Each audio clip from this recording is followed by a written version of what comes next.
জানি তোমরা অনেকে হয়তো বলবে যে দুর্গাপুজো কবে গিয়েছে আর ভিডিওগুলো এখন পোস্ট করতেছি, কিন্তু এই যে আমার গ্যালারিতে অনেক ভিডিও রয়েছে, কিন্তু ভয়েসটা দেওয়ার কারণে সেরকমভাবে আর পোস্ট করা হচ্ছে না। তাই আজকে ভেবেই নিয়েছি যে যে করেই হোক ভিডিওগুলো পোস্ট করবই। আর এতই পরিমাণে ভিড় ছিল রাস্তায়, কি বলবো তোমাদেরকে। প্রায় আমরা 2 ঘন্টার মতো দাঁড়াইছিলাম, লাস্ট পর্যন্ত দেখতেছি না ভিড়টা তো আর কমতেছে না।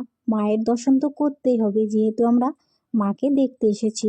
তাই বাইকটা সাইডে রেখে দুজনে মিলে চলে গেলাম হাইটে হাইটে মায়ের দর্শন করতে।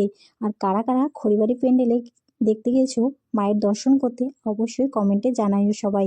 আর ভিডিওটা কেমন লাগে আমার কমেন্টে সবাই বলবে। আমি আরও চেষ্টা করব নতুন নতুন শর্ট মিনি ব্লগ দেওয়ার।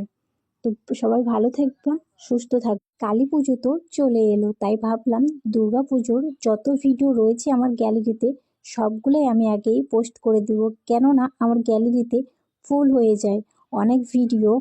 আজকে ছাড়বো কালকে ছাড়বো করে বলে অনেকই ভিডিও গ্যালারির মধ্যে রয়ে গেছে, আর ছাড়া আর হচ্ছে না, তাই আজকে ছেড়ে দিলাম।